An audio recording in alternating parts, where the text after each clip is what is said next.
ya salah satu siapa dulu Ya. gitu. Nanti ya mungkin bisa dimulai sekarang nggak masalah.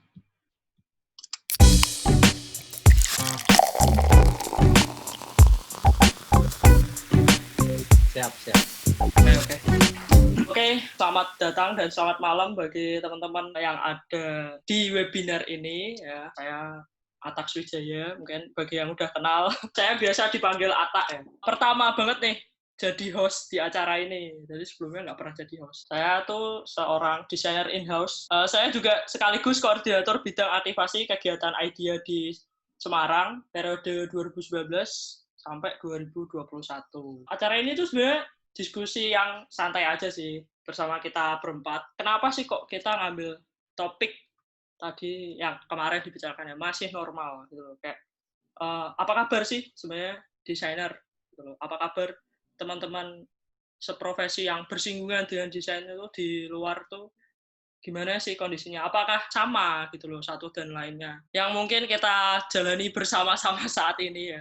Mungkin yang ngerasa dulu kayak di rumah terus tuh dibilangnya cupu ya. Sekarang udah apa dibilangnya suhu ya, gitu.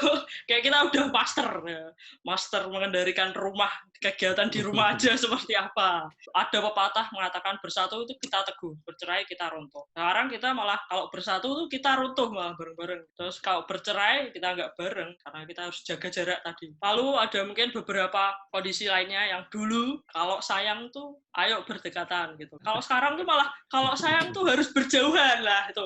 Benar-benar apa kondisi yang kayak pemerintah pun mengatakan jangan mudik gitu loh, jangan mudik. Lebih baik kalau kamu sayang keluarga kalian harus jauh, benar-benar kondisi yang sangat berbeda. Jadi masih ingat gak kalau di film-film Hollywood apa-apa gitu, kalau bersin tuh mereka selalu bilang God bless you gitu. Kalau sekarang tuh kayak bersin tuh waduh langsung dibilangi I hate you atau mungkin I kill you, langsung ditembak mati. Dulu jual barang itu pasti untuk beli nasi buat makan gitu. Kalau sekarang di mana-mana ya jual barang itu untuk donasi mesti. Jual ini yuk, beli nanti sebagian untuk donasi, peduli COVID kayak gitu-gitu. Dulu kalau pakai masker kita, nah itu tuh luar biasa banget, gitu. Sampai kita ke ATM aja pasti suruh ngepas, tulisannya masker coret gitu kayak gitu. Lah sekarang di mana-mana pakai masker tuh kayak udah biasa. Gitu. Kalau nggak pakai masker malah aneh, nggak pakai masker, nggak pakai masker gitu.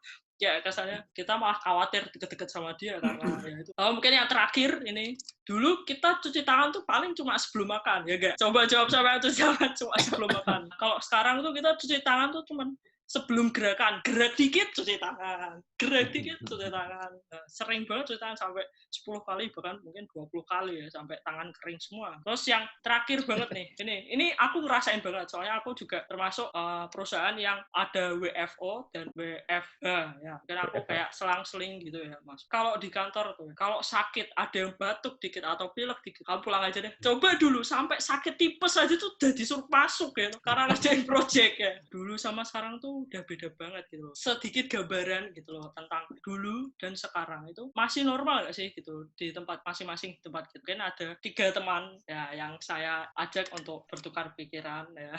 Ya ada Kak Tuni, Kak Eka, dan Kak Adi yang bakal menceritakan sebenarnya keseharian mereka itu seperti apa. Dan aku memang sengaja nggak kenalin mereka itu siapa gitu loh, supaya mereka memperkenalkan diri mereka masing-masing. Ya pasti diri mereka sendiri yang tahu sebenarnya. Oke, topik pertama aja, perkenalan dirinya dulu di awal. Habis itu menceritakan rutinitas pekerjaannya dulu itu seperti apa.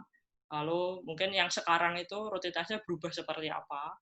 Lalu dari sisi pendapatan dan load pekerjaan itu seperti apa? Apakah peningkatan atau malah penurunan atau malah kebingungan mungkin atau malah apa gitu. Nah, mungkin nih saya bisa minta pendapat dulu dari yang paling tua nih kayaknya.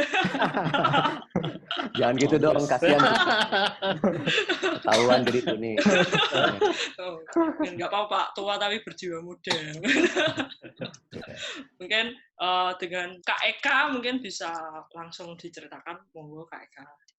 Oke. Saya desainer grafis gitu kan ya. Iya. Terus apalagi kuliah udah lama banget dulu di namanya STC, Sekolah Tinggi Seni Rupa Desain Indonesia. Sekarang jadi Fakultas Industri Kreatif Telkom University. Makanya yang bikin branding Telkom University itu saya gitu. Soalnya kan kalau Alma alumni mater ya. yang bikin kan murah jadinya. Tapi itu apa namanya, ada beberapa hal gitu ya yang menarik gitu ya. Pertama setelah dari kuliah itu saya kerja praktek di Jakarta di kantor desain yang menurut saya mungkin nomor 1 gitu ya. Jadi sengaja gitu. Mungkin dulu saya lugu gitu ya, jadinya KP-nya nyari aja yang paling hebat gitu. 2 waktu itu, 1 di Boye, 1 di Maki-Maki. Akhirnya yang keterima di Maki-Maki. Terus setiap hari di Maki-Maki jadinya. Setiap hari dimaki-maki. Maki-Maki itu nama kantor di Jakarta yang menurut saya sih bagus gitu ya. Jadi saya kejarin ke sana, ternyata saya cocok gitu ya sama beberapa studi, termasuk studi tentang branding, studi tentang identity. Setelah dari Maki-Maki saya keluar dari situ bareng teman-teman saya bikin studio namanya Dialog Design. Dari kecil terus jadi berkembang gede lagi gitu ya. Terus klien-kliennya juga jadi tim nasional lagi dan lain-lain. Dulu waktu kuliah saya sih ngerasa pokoknya saya cari pekerjaan yang saya bisa dapat uang banyak gitu. Kayaknya cita-cita kebanyakan orang gitu ya. Ternyata begitu hampir terwujud cita-citanya mulai kebingungan gitu. Sorry. Cek. Oke, udah kembali akhirnya. Tadi sampai mana ya?